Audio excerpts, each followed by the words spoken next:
Arga tidak bisa berkata-kata mendengar semua pengakuan Raisa. Sebenarnya Raisa bukan maksud apa-apa mengatakan hal itu pada Arga, tapi ia hanya ingin memberitahu Arga bahwa mereka tidak sama. Keluarga Arga sangat mementingkan pendidikan. Raisa tahu itu karena cerita teman-temannya yang sama saat melamar pekerjaan di perusahaan game milik Arga. Di dalam kamar, Raisa menarik napas berkali-kali. Ia tidak mengerti mengapa Arga begitu terobsesi padanya. Padahal Raisa tidak memiliki kelebihan yang bisa membuat pria hebat itu tunduk padanya. Senyumnya tidak mungkin. Raisa tidak percaya Arga bisa terobsesi hanya karena senyuman itu. Dia pasti terobsesi karena dia selalu mendapatkan apa yang dia inginkan, sementara aku selalu menolaknya dan dia semakin terobsesi. Dasar aku tidak percaya itu. Cinta karena kau itu hanya tidak terima ditolak. Dumel Raisa. Raisa memijit-mijit kepalanya yang terasa pusing karena ulah pria itu. Raisa melihat ponselnya yang ternyata menunjukkan pesan dari sang pacar. Ah, ini dia obatku.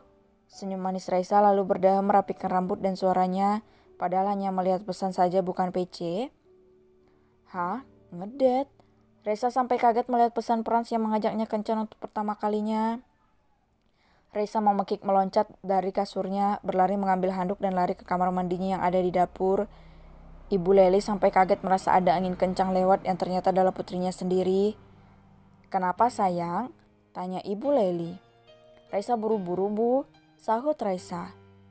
Ibu Leli menggelengkan kepalanya pelan dan mengaduk nasinya yang sedang ia masak dengan kompor. Raisa berdandan sendiri untuk pertama kalinya. Raisa tidak bisa berdandan menor, hanya bisa ala kadarnya saja. Sama seperti dandannya ketika awal-awal bekerja di perusahaan Frans. Tapi lama-lama tidak berdandan seiring berjalannya waktu.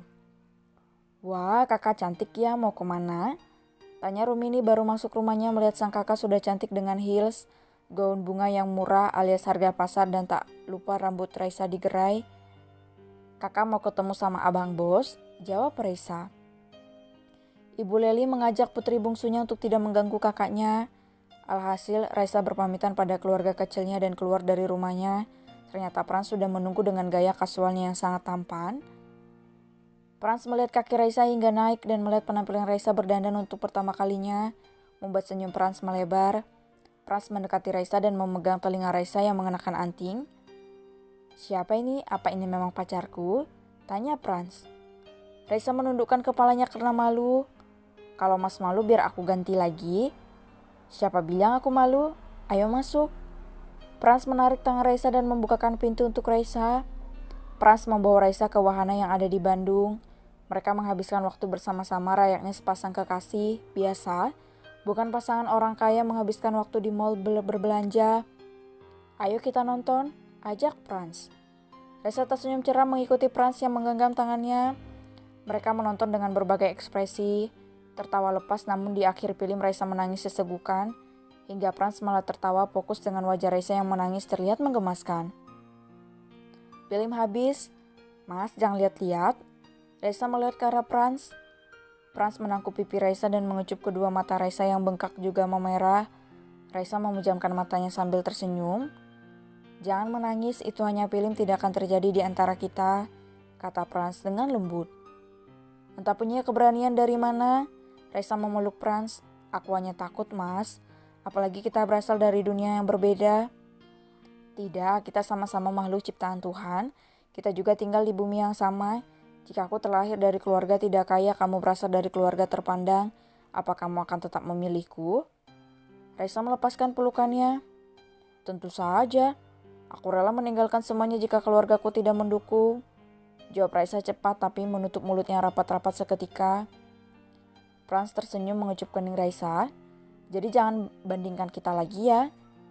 Raisa mengangguk, ia kembali memeluk Frans lebih erat karena hatinya merasa bahagia bisa memeluk Frans seperti ini. Raisa tersenyum cerah mengalahkan terangnya rembulan saat ini. Frans merasa hatinya ikut senang melihat rasa bahagia dan tertawa seperti sekarang. Raisa memekik saat kakinya terkena batu. Franz yang kaget pun segera memegang bahu Raisa dan bertanya dengan khawatir sambil melihat kaki Raisa. Raisa memekik saat Franz menggendongnya dan membawanya duduk di tepi danau. Franz membuka heels di kaki Raisa dan melihat ibu jari kaki Raisa merah, sangat merah. Franz bisa melihatnya karena di bawah sorot lampu. "Kenapa pakai heels, Ham? Lihatlah kakimu lecet semua, dari tadi kamu menahannya," tanya Franz. Raisa hanya diam sambil melihat arah lain. "Ayo jawab," pinta Franz. "Aku hanya ingin terlihat cantik di kencan pertama kita. Aku tidak mau Mas malu membawaku," cicit Raisa.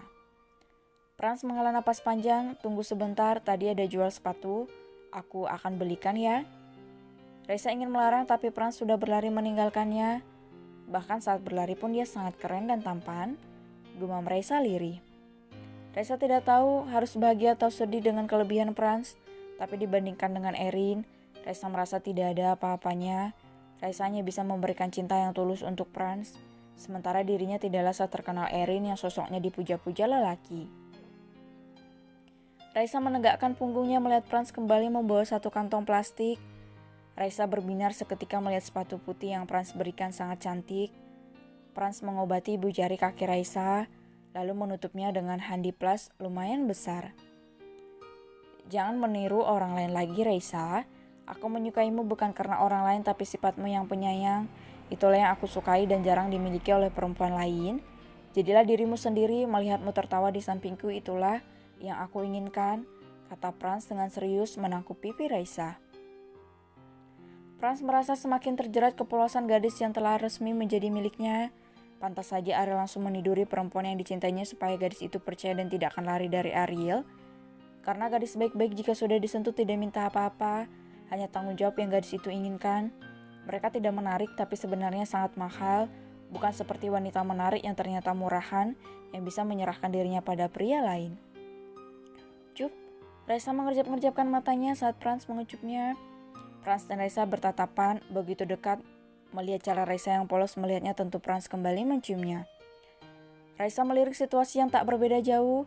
Ternyata di tepi danau ini memang untuk pasangan kekasih yang saling bertukar madu. Raisa memejamkan matanya dan meremas kuat baju kaos Franz. Bunyi petasan di udara pun menambah kesan romantis keduanya. "Aku ingin menikahi gadis ini," batin Franz. Franz yakin ini adalah ciuman pertama Raisa. Apalagi cara Raisa yang tegang tidak membalas ciumannya, sudah jelas Raisa tidak berpengalaman.